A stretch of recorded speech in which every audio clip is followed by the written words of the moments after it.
ये एक्चुअली जो हाल ही में जो दुखद घटना हुई, एक हमारे वरिष्ठ साथी जो बहुत ही अच्छे कार्डियोलिस्ट हैं, इंडिया में उनका नाम था, उनकी अचानक डेथ से हम लोग बड़े सदमे में रहे।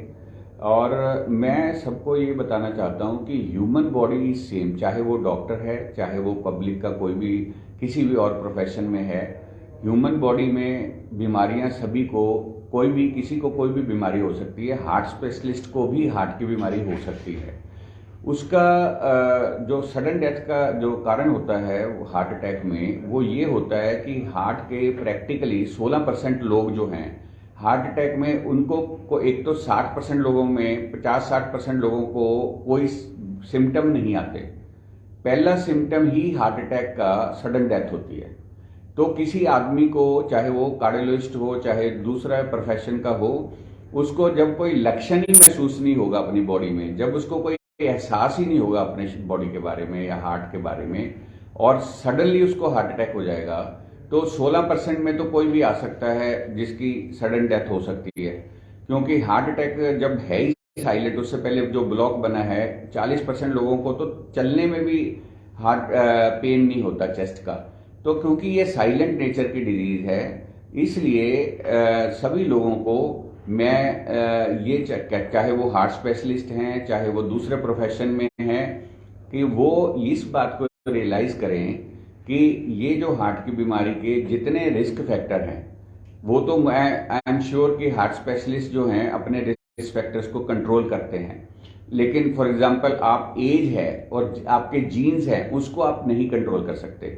आपकी जैसे जैसे उम्र बढ़ती है वैसे वैसे हार्ट की बीमारी के चांसेस बढ़ते हैं। पर्टिकुलरली अगर आपको डायबिटीज के जीन्स हैं, आपको मेच्योरिटी ऑनसेट डायबिटीज है, या ब्लड प्रेशर की भी प्रॉब्लम है, या आपके कोलेस्ट्रॉल हाई हैं, और ये सारी चीज़ों के अलावा स्मोकिंग बहुत बड़ा फैक्टर है।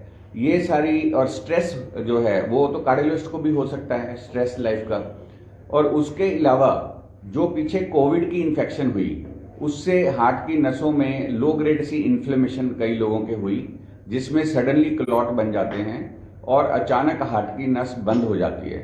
जब हार्ट की नस बंद होती है तो हार्ट का इलेक्ट्रिकल करंट जो है वो डिस्टर्ब हो जाता है, और हार्ट की एक रिदमिक बीटिंग जो है, हार्ट जो नॉर्मली बीट करता है, तो वो हार्ट कांपने लग जाता है, वो पंप नहीं कर पाता।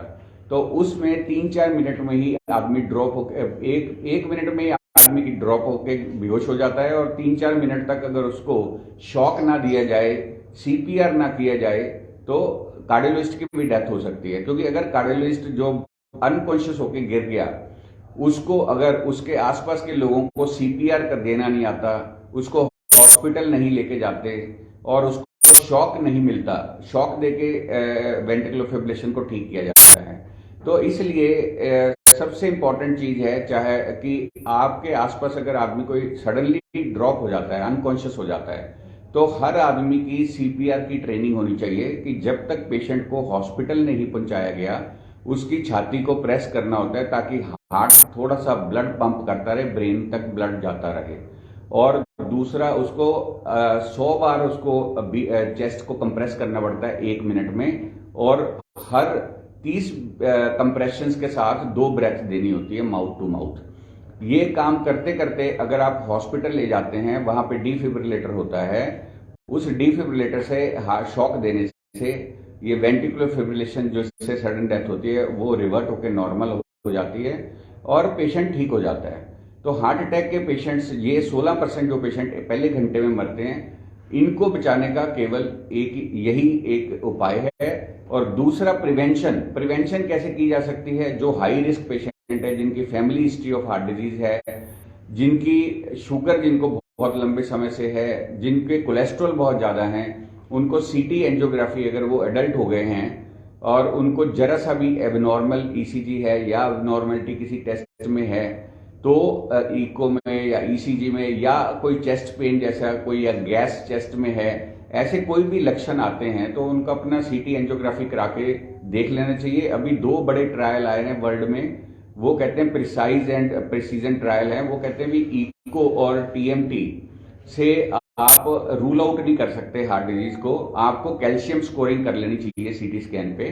जिससे अगर किसी को कैल्शियम स्कोरिंग के बेसिस पे सीटी एंजियो करके अगर लगे कि ब्लॉकेज सिग्निफिकेंट है तो, और अगर तो एंजियोग्राफी, दूसरी स्टैंडर्ड एंजियोग्राफी करके एंजियोप्लास्टी या बाईपास, और अगर किसी की ब्लॉकेज बहुत थोड़ी है तो उसको स्टैटिन और एस्प्रिन टाइप की दवाइयां दी जा सकती हैं, जिससे उसको हार्ट अटैक से बचाया जा सकता है।